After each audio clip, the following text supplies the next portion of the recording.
Fungsi rumah ibadat kuil. Terdapat 6 bahagian penting di dalam kuil. Yang pertama adalah dipanggil kubah menara. Kubah menara dalam bahasa Sanskrit dipanggil Shikara, mewakili Trisula Tuhan Shiva. Kedua adalah ruang dalaman. Selalunya patung Tuhan diletakkan dalam ruang dalam. Ketiga adalah ruang terbuka atau dewan kuil.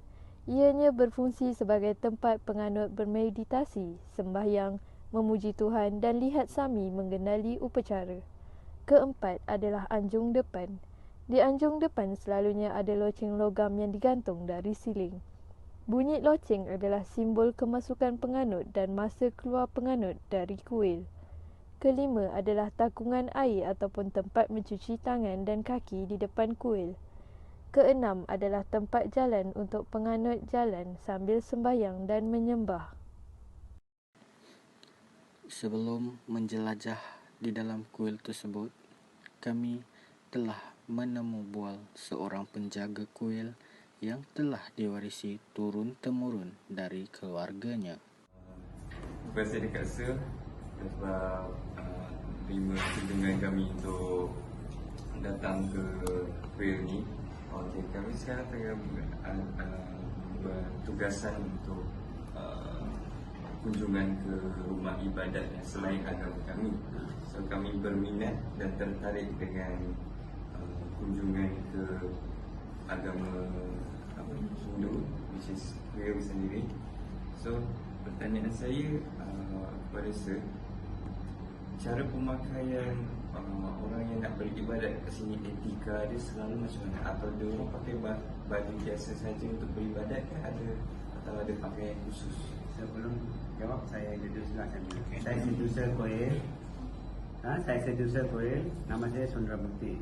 Pakaian memang kena pakai sari ataupun suldar. Suldar maknanya kan macam baju atau baju bawah seluar. Itu dua saja boleh masuk kuil. So budak sekarang tak boleh paksa kan. Dia sudah datang kita pun tak boleh halau pakaian. So kita bagi peluang untuk sembahyang. So kalau sudah sampai, tapi mostly pakaian memang tradisional. Tradisional dia pakai. So mostly ada salah tu dua orang saja. Itu dikira wajib untuk pakai. Memang wajib. Wajib. Kalau kamu pergi India kena pakai sari. Memang wajib sana, very strict, tak boleh masuk. Kalau tak pakai sari dia tak boleh masuk. Poin-poin India. So kita nak buat macam ni. So Malaysian flexible lah. So tapi kita wajib lah kena pakai. Dan seterusnya, apakah peraturan yang dilakukan sebelum dan selepas menggunakan rumah ibadat? Peraturan perwakilan Sekarang kan ada SOP baru kan, sebelum terapkan sebelum dengan selepas SOP pun boleh juga. Bila nak masuk kawasan sini kena cuci kaki tangan dulu. Selepas tu scan. Mesti scan My Sejahtera. Scan. So suhu badan kena ada semua. Bila masuk kena masuk pintu depan saja. Tak boleh masuk pintu ini. Ada 4 pintu. Kamu ada nampak kan, nanti saya tunjuk 4 pintu. Tapi pintu depan di sana. Kamu masuk kan? Itu pintu depan. Itulah peraturan. Masuk. Selepas masuk kena sembahyang sana dulu. Yang tepi tu. Ambil gambar kan tadi. Lepas tu baru masuk tengah-tengah sembahyang. Dan selepas tu kamu pusinglah. Pusing sembahyang. So semi strict. So tak boleh bising-bising. Tak boleh duduk. Niat boleh. Tapi tak boleh lama-lama lah. Setengah jam kita bagi setengah jam saja. Boleh duduk merata-rata yang tak boleh duduk sana sini. So jangan kacau bising, kacau orang nak sembahyang macam. So far ada sekarang di sini tak ada lah macam tu tak ada. Semua understand sembahyang ikut peraturan kita. Seterusnya ialah teknologi yang digunakan di dalam di dalam teknologi ini. maksudnya macam ada penggunaan digital atau ke TV ke jam ke untuk tandakan jam tu. Kita ada guna TV, ada TV. Itu masa sembahyang saja. Kalau terlalu ramai, kita on TV. So ramai kami masuk ke berdiri luar, dia boleh tengok dalam TV. Masa mandi, masa mandikan suami kita, itu orang semua boleh tengok. Ada jam lah, ada jam. Sembahyang ikut jam.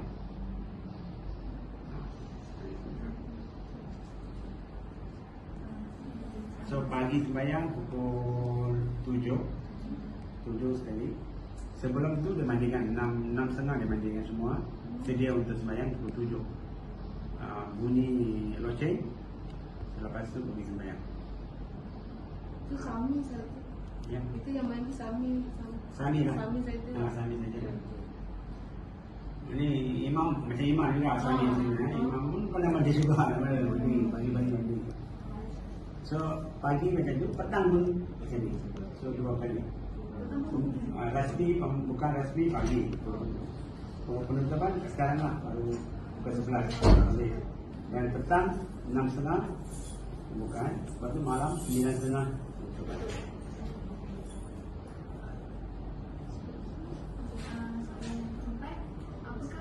Apakah pantang larang yang ada di kuil? Macam apa yang tak boleh? Kalau you makan non-vegetarian, tak boleh masuk. So memang macam tu lah, tak boleh masuk non-vegetarian. Sendiri tahu lah, kalau kita nak sembahyang pun sakit hati tau. So, macam saya. So Friday kan, so saya Khamis, Jumaat, saya sendirian lah. Khamis, Jumaat, Sabtu, Ahad, 4 hari vegetarian. So dalam 4 hari tu saya tak boleh makan lah non-vegetarian. Benda-benda berdarah tak boleh makan. So kita sembahyang. Sebab apa tak boleh makan berdarah? Bila kita nak datang sembahyang, kita duduk niat, bila kita makan benda-benda darah, so our thinking not concentrate sembahyang. Kita punya darah sudah panas kan. Sebab tu kita makan vegetarian. Itu saja. Lain tak ada. Selepas sembahyang boleh makan. Awak saya Hindu sebelum sembahyang tak makan. Sarapan pagi pun tak ada. Selepas sembahyang boleh sarapan pagi. Kita macam tu. Hindu macam tu. Okay, seterusnya kita beritahu Hindu agama yang menggunakan kitab Veda.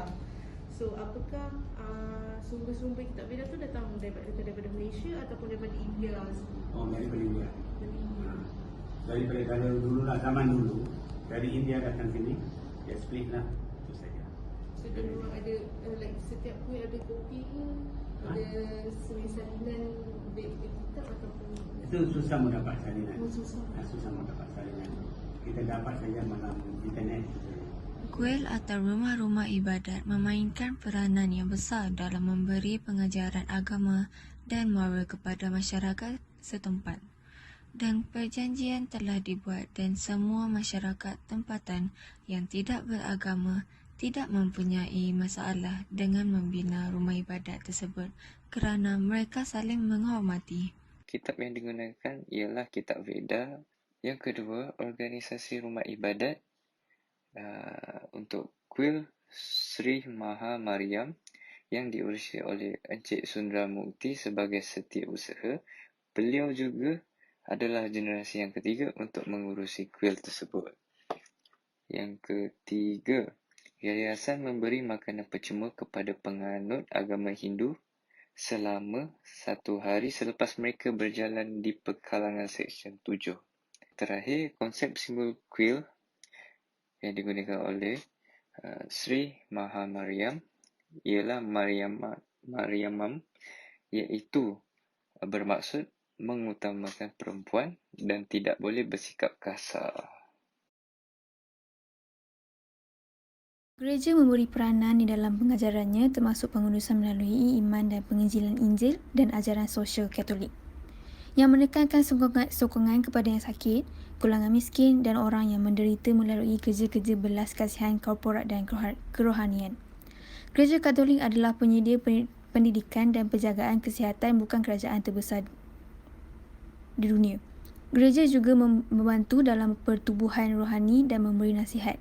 Selain daripada itu, mereka juga membantu dalam pendidikan seperti membuka tadika dan sekolah. Juga diikuti dengan dalam perkara membantu dalam hal-hal kemasyarakatan dan sumbangan berbentuk wang. Kitab yang digunakan oleh penganut agama Kristian ialah Alkitab. Alkitab mempunyai dua bahagian, iaitu Perjanjian Lama dan Perjanjian Baru. Gereja diketuai oleh pastor dan ahli majlis gereja. Tabung bagi yayasan gereja dijalankan selepas acara penyembahan setiap hari Ahad. Ini adalah untuk pembangunan gereja. Tanda salib merupakan simbol bagi gereja-gereja. Ini adalah kerana Tuhan Yesus yang disembah oleh penganut agama Kristian mati di kayu salib untuk menebus dosa umatnya. Antara fungsi gereja adalah pemuridan, persaudaraan, pelayanan dan penginjilan. Pertama, pemuridan. Pemuridan adalah wasiat baru di mana kita boleh melihat pemimpin-pemimpin rohani mengajar orang lain.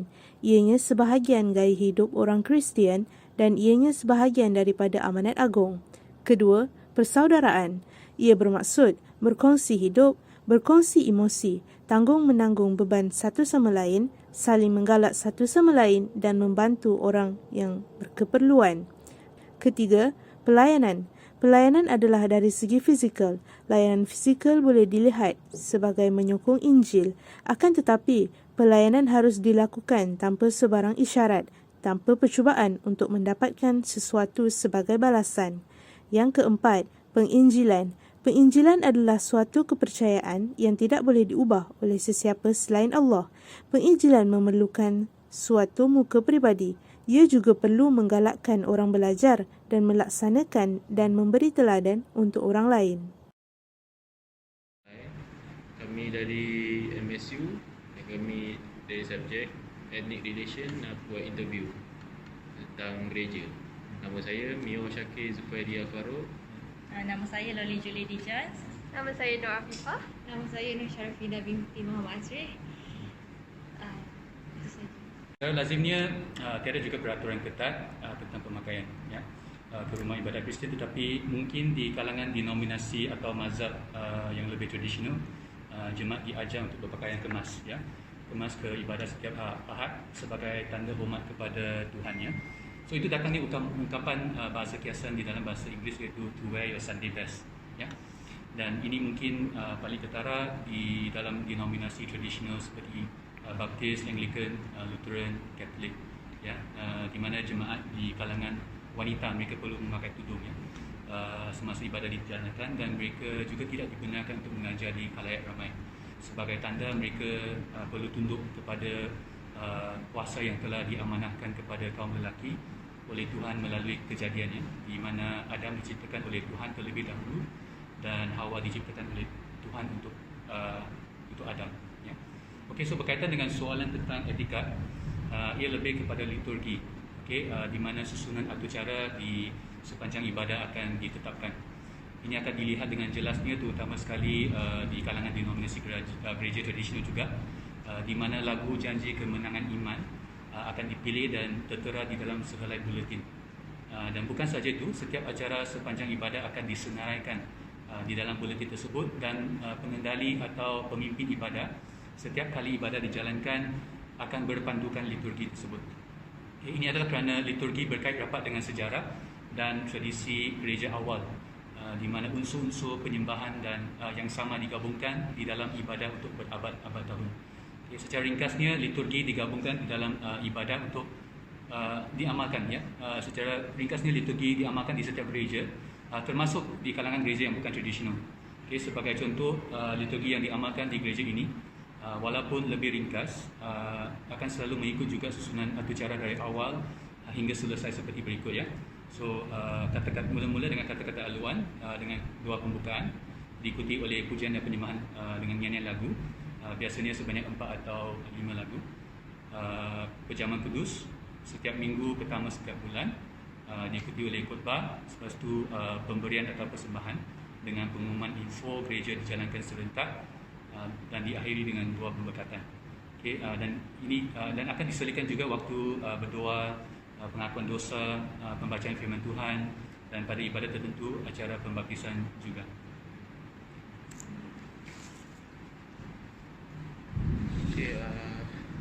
Apakah peraturan yang dilakukan sebelum dan selepas menggunakan church? Sekali lagi secara umumnya tiada juga peraturan khusus yang perlu diikuti sebelum dan selepas menggunakan rumah ibadat, kecuali mungkin di kalangan denominasi gereja tradisional, jemaat mereka perlu sampai awal sebelum ibadat bermula dan duduk dengan diam di tempat masing-masing untuk mempersiapkan hati mereka untuk datang ke hadapan Tuhan. Dan sesudah ibadat selesai, mereka akan masih kekal di tempat duduk mereka masing-masing dalam keadaan diam sebelum bersurat. Kalau ada di kalangan jemaat yang sampai ke gereja waktu ibadat sudah dijalankan, mereka perlu masuk ke dalam ruangan ibadat dengan senyap untuk menunjukkan hormat kepada Tuhan. Dan sudah tentunya sebelum ibadat berlangsung, semua alat elektronik perlu dimatikan atau diletakkan di mode senyap.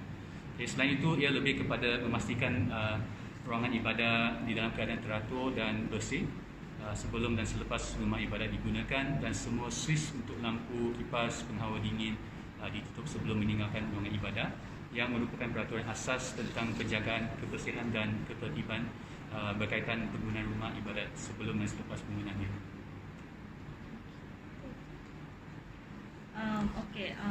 Seterusnya, apakah kitab yang digunakan dan konsep jelaskan tentang konsep Trinity? Kitab yang digunakan oleh orang Kristian dikenali sebagai Alkitab, yang dibagikan kepada dua bahagian, iaitu Perjanjian Lama dan Perjanjian Baru. Berkaitan dengan konsep Trinity atau Tritunggal yang dipercayai oleh orang Kristian ataupun diajar di seluruh gereja. Secara jujurnya, konsep Tritunggal adalah antara doktrin yang amat sukar untuk dijelaskan kepada orang Kristian, apatah lagi orang bukan Kristian. Ini dianggap sebagai salah satu misteri tentang Tuhan yang tidak mungkin difahami atau dimengerti dengan sepenuhnya oleh sesiapa pun. Tetapi saya akan cuba untuk ringkaskan demi kemudahan ini. Tritunggal bererti tiga peribadi di dalam satu Tuhan, atau di dalam satu esensi diri Tuhan ada tiga peribadi. Doktrin ini adalah doktrin monoteisme, iaitu percaya kepada satu Tuhan atau Tuhan yang Maha Esa, dan bukan politeisme atau percaya kepada banyak Tuhan. Dan Tuhan yang Maha Esa itu mempunyai tiga peribadi, bukan satu. Tiga peribadi bukan bererti tiga Tuhan dan satu Tuhan, tidak bererti satu peribadi. Tiga peribadi itu mempunyai sifat dasar atau esensi, dalam bahasa Yunani ousia, atau dalam bahasa Inggeris substance, yang sama, iaitu Tuhan. Ketiganya memiliki satu usia, iaitu esensi Tuhan. Maka ketiga peribadi itu adalah satu Tuhan. Soalan seterusnya, pantang larang di gereja ni. Secara lazimnya tiada juga pantang larang yang khususnya terpakai di setiap gereja, melainkan sekali lagi di kalangan denominasi gereja tradisional, di mana penterjemahan dan penekanan hukum-hukum Tuhan yang terkandung di dalam Alkitab masih diperhatikan sepanjang ibadah. Contohnya seperti yang sudah disebut tadi, jemaat di kalangan wanita perlu memakai tudung untuk menutup kepala mereka dan tidak dibenarkan untuk mengajar kebenaran Tuhan di halayak umum. Dan ini lebih jelas dilihat di kalangan gereja Katolik Romawi, di mana mereka berpantang setiap Jumaat sepanjang tahun. Contoh pantang daging, pantang rokok dan lain-lain. Kecuali jika hari Jumaat itu jatuh pada hari perayaan seperti masa Natal dan Paskah. Penetapan pantang setiap Jumaat ini adalah kerana gereja Katolik menentukan hari Jumaat sepanjang tahun, kecuali yang jatuh di hari perayaan adalah hari untuk bertaubat. Tetapi untuk setiap orang Kristian, puasa dan pantang membawa erti yang sama, iaitu sebagai tanda pertobatan, penyangkalan diri dan tanda mereka mempersatukan sedikit pengorbanan mereka dengan pengorbanan Yesus di atas kayu salib sebagai sile atau penggantian dosa mereka, dan demi mendoakan keselamatan dunia.